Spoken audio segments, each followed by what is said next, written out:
How's it going, everyone? It's me, Jimmy, and today I'm here with a little bit different of a video for you because I have my friend Sean from Fandom Empire here to talk about some not great, but okay, I guess, expected developments with Halloween Kills. How's it going, Sean? Great, man. How about you? The last time we talked, we were basically going over how Halloween Kills is unfortunately delayed 1 year, which in turn means Halloween Ends is also delayed 1 year. I know a lot of people are saying that they could be delayed even further, but we're just gonna pretend, be in our happy place and say, yes, Halloween Kills will be out next October. How do you feel about the delay? I think, these are different circumstances, but if you look at the history of Halloween movies, whenever they've rushed things, it usually ends up very bad. So at the end of the day, I'm okay with the delay. It sucks that we're waiting another year, but at the end of the day, it's as much as we love it, it's just a movie. Yeah, in contrast to Halloween 2018, which is a movie that they were basically still writing the script when they started filming. They were trying to figure out how the movie was going to end. They were really down to the wire. It's nice to see that this movie, they'll be able to do exactly what they want to do, basically no matter what. And they're actually going to, I think, remix the entire sound of the movie so that it'll play better in IMAX. So that's like one silver lining to us having to wait an entire year for this movie we've been waiting so long for. Yeah, you know what? It's also not a cheap process either. One other downside, though, that really is making me upset is that it looks like all of the marketing, no matter what it was, all this marketing they had ready to go, probably to start sometime in June, is also delayed. So we were wondering about this when I did a video with you last week on your channel and then a stream a few weeks ago. We were trying to see whether or not NECA would show off their new toys at Comic-Con at home. We heard about Total Film having a set visit report in their magazine, and yeah, now we're here a few weeks later and it's just looking like the marketing's like dead. It's not happening. We've received just a plethora of messages of, when are we gonna get more Halloween content, and what's coming next, and when is it coming? Look, the movie doesn't come out till, we hope, October 2021. The marketing being pushed back, sort of an expected thing. I still think there's a highly likely chance we're going to get something on Halloween this year, but it'd probably be the equivalent of what we got on last Halloween. I don't see anything happening before that. Yeah, that sizzle reel we got a couple weeks back, that didn't look like the teaser they were originally going to go with, especially if you compare it to the one we got for 2018. So I'm assuming they just basically took whatever they were going to show off in the full first teaser and kind of split it in half. I wouldn't be surprised either if we did get something on Halloween. But that Total Film article, the interesting thing you pointed out to me is that even though it is kind of a set visit report, it's very clear that it was supposed to be something bigger because it's a very quick interview that doesn't really reveal anything we didn't already know. There's no pictures other than stuff that we saw from Halloween 2018, actually. I think it would have been cool to see almost anything at that point, and I think everything was lined up. Everything we heard, everything was lined up to come out, whether it was some of the merchandise and the trailers and articles in several magazines for that matter, and it just looks like clearly they took a quick left-hand turn to divert everything to next year. But it's not all doom and gloom over here in Halloween YouTube land, because we actually did learn some pretty cool things. So if you guys watched that teaser a few weeks back, at the very end you can just sort of see Michael Myers' mask and how it's sort of changed since Halloween 2018. And if you remember, back in 2019 around Halloween when we got the other teaser, I had this mask made by my friend Charles Briner.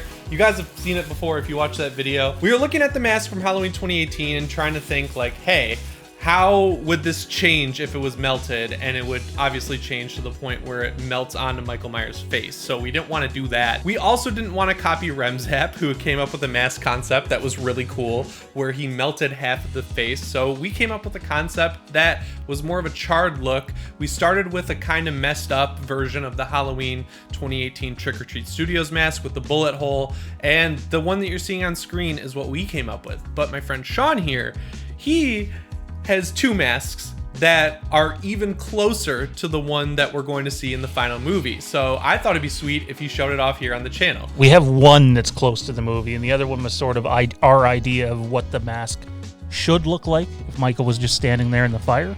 And it's done much in the vein of what Remzap did. It's a little darker. So this one is what we call our Halloween Kills Extreme mask. So you can tell it's highly overdone to the point where the The left eye is losing its shape, it's decaying. But yeah, so that's the first one. That's where we started and what we thought it should look like. And then as time goes, as you know, Jimmy, you start to get more information and stuff starts to come out, and you move further along to what the mask actually looks like in the movie. The bullet hole is far too big on this, but also closer to the way it looked at the end of Halloween 2018. If you look closely during that movie and then compare it to what we've seen in the teaser, it's not the same bullet hole. They've gone back and done different things. Maybe the heat helped shrink it up. I'm not really sure. But as you turn, you start to, in fact, see that the mask is burnt. And there's a very definitive scar. This is how people are going to know that we were spot on, as close as we could be here, is right here. I call it a scar anyways. It's a burn mark. It's melting. But this little melting burn mark here, you will see prominently in the movie. At least to our information. And again, a beautiful piece of art. So when it comes to these Halloween 2018 masks, I've heard from a lot of people that the actual mold that's used for them is really good. It actually does look a lot like the one that they used in the movie, which makes sense. But when they paint them and they put the hair on, that's when the quality starts to drop off and it stops really looking like the one in the movie. So when you send it to these people who rehaul the masks, they're basically repriming them, repainting them from scratch, filling in a lot of the cracks and crevices that give it more depth and texture, and they're re-putting all of the hair back on because it's actually there in strips. And in the end, it should look a lot better if they know what they're doing. When we were working with Mike on these masks, I got to sit down with him and be on a video chat with him during this process. So I got to see him, see it unfold from start to finish. And I guess one thing a lot of people do is they paint the mask jet black, and it helps bring out the details that are in the mask. From what I understand, you're right, the mold is good on most of these masks. It's the painting job that's just terrible, and it almost makes the mask look cartoony. So painting the mask jet black is something they do. I also believe it's something Christopher Nelson does as well. And Christopher Nelson, for those of you who don't know, is the guy who designed this mask for the movie. He is actually in Halloween 2018 during the banh mi sandwich scene, which we all love. But it was cool that they gave him a cameo, because from everything I've heard and every experience I've had with him, he's an incredible dude, and he did an awesome job with these masks. So I'm hoping with Halloween Kills, especially with this entire year of production time they now have, even though COVID is a thing and it is going to slow down production, I hope when the movie rolls around, there's a lot more opportunity for people to get the new mask that they are most definitely making. About 2 weeks before we heard about the movie being delayed, we heard Trick or Treat Studios had put a stop to the kill stuff, and that was sort of the big red alarm that went off that, something's happening. The level of detail that these mask makers put into the customization of the masks is just incredible. I thought when Mike was doing it, it was going to be, an hour or two process, and then he's done. And that's not the case at all. You're talking, 10, 12, 15 hours a mask. It's very, a very tedious process. The next thing on our agenda here to talk about is leaks, because if there's one thing the Halloween franchise has never been immune to, it is massive leaks. Halloween 2018 had huge leaks from the test screening. Halloween Kills, as you all know, had massive leaks from its own test screening. And Sean and I have been able to confirm that the script is out there. And I'll just let Sean tell you how we confirm the script is out there. I guess the one way to confirm the script is out there is both Jimmy and myself have the script.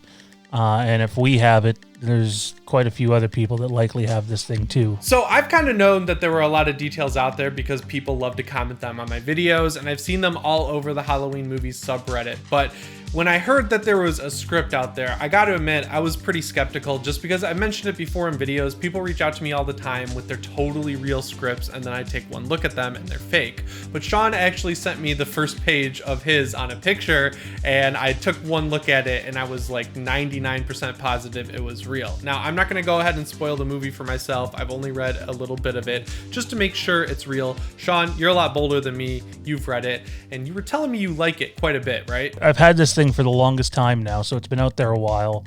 I didn't read the full script until after I had talked to you, and then when I sat down, this is after the delay, I thought, you know what, I'm gonna go at it. I'm gonna read the whole thing, and you know what, I loved it. I think it has a really great chance of, all film's subjective, dude, but for me personally, what I'm seeing on paper, maybe it doesn't line up exactly the same on screen, But at the end of the day, what I'm seeing on paper, I believe this has a chance to be the best Halloween sequel ever made. From the very limited amount I've actually read, I completely agree. I'm just super excited for this movie. I'm completely bummed out that we have to wait this long for it, but it does really make me nervous that it was so easy for YouTubers to get the script, because I'm sure we're not the only ones who have it. I've seen very specific details popping up on subreddits which led us both to believe that other people have it. How do you think this affects the movie in the long run? Do you think it even matters? I think at the end of the day, when this amount of information is out there and the movie is now delayed,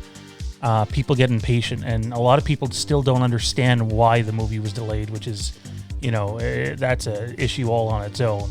I think people are going to go searching for it. I never went searching for this thing, man. It literally landed on my lap. And,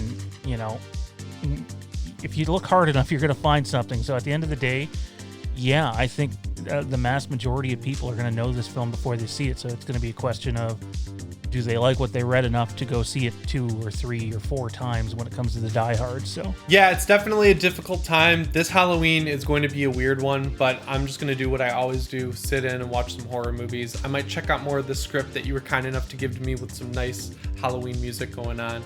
But Sean, I think that's going to wrap it up here for this video. Thanks so much for joining me. Where can people find you on the internet? Number one place to find us at, guys, is Fandom Empire on YouTube. We're pumping out content all the time and have more coming. I've been on it a few times too, so I'm a little biased here. You should definitely check out his past live streams. They don't just have to be the ones with me. This is one of the hardest working channels in the Halloween YouTube game. They came out of nowhere and now they're rising to the top, so you want to get in on the ground floor. Anyway, guys, my name is Jimmy Champane, and I'll see you in the next one. Shape on.